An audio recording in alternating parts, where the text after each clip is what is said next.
আসসালামু আলাইকুম ভিউয়ার্স, সবাইকে আমার চ্যানেলে স্বাগতম। আশা করি সবাই ভালো আছেন। আজকের ভিডিওর টপিক হচ্ছে মাছ দিয়ে বান মারানো। আমরা অনেকের সময় শুনি যে মাছ দিয়ে বান মারা হয়, তো হ্যাঁ, এটা হচ্ছে শিং মাছ দিয়ে বান চালান করা হয়। শিং মাছটা যখন মারা যাবে, 4 বার বান প্রয়োগ করা হবে, সেও তখন মারা যাবে। অত্যন্ত নিকৃষ্ট একটা বিদ্যা, শিক্ষার স্বার্থে দেওয়া। একান্ত প্রয়োজনে আমার সাথে পারমিশন বা অনুমতি নিয়ে তারপর প্রয়োগ করতে পারবেন। আপনাদের যে কোনো ব্যক্তিগত প্রয়োজনে আমাদের সাথে যোগাযোগ করতে পারবেন। স্ক্রিনে দেওয়া নাম্বারে সরাসরি ফোনে বা হোয়াটসঅ্যাপে যোগাযোগ করে যে কোনো কাজ করাতে পারবেন। দেশে বা দেশের বাইরে থেকে অমাবস্যাতে বাজার থেকে একটা শিং মাছ কিনে আনতে হবে। পুরো শিং মাছ কিনলে হবে না, একটা কিনতে হবে আপনাকে। যে কোনোভাবে কিনে নিয়ে আসবেন। তারপর স্ক্রিনে দেওয়া নকশাটা আপনাকে ভূষপাত্রের মধ্যে কেশরের কালি দ্বারা লিখবেন। লিখে আপনাকে নাম লিখবেন, শত্রুর নাম, শত্রু ছেলে হলে পিতার নাম এবং ঠিকানা, মেয়ে হলে মাতার নাম এবং ঠিকানা লিখে আপনাকে নকশাটা একটা তাবিজে বা মাদুরিতে বেঁধে আপনাকে শিং মাছের গলায় একটু টাইট করে বাঁধবেন।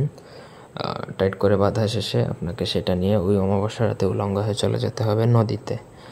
আপনার পাশে যেই নদী থাকে, সেই নদী বা খাল হোক, সমস্যা নেই, সেখানে চলে যাবেন। তারপর সেই নকশাটা সেই শিং মাছটা আপনাকে ছেড়ে দিতে হবে পানির মধ্যে। তারপর আপনি সোজা পেছন দিকে না তাকিয়ে সোজা চলে আসবেন। আপনার বান চালান করা কিন্তু হয়ে গেছে। পেছনে যদি কেউ ডাকেও তখন আর তাকাবেন না। যদি তাকান তাহলে বানটা আপনার উপরেই লাগবে। আর সঠিকভাবে যদি করতে পারেন তাহলে সঙ্গে সঙ্গেই শত্রুর বুকের মধ্যে বান লাগবে এবং এই বানের একটা ফলশ্রুতিতে বা একটা পর্যায়ে শত্রু কিন্তু প্রাণে মারা যাবে।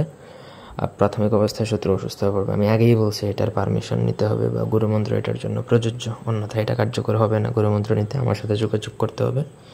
এই ছিল আজকের ভিডিও। ধন্যবাদ সবাইকে।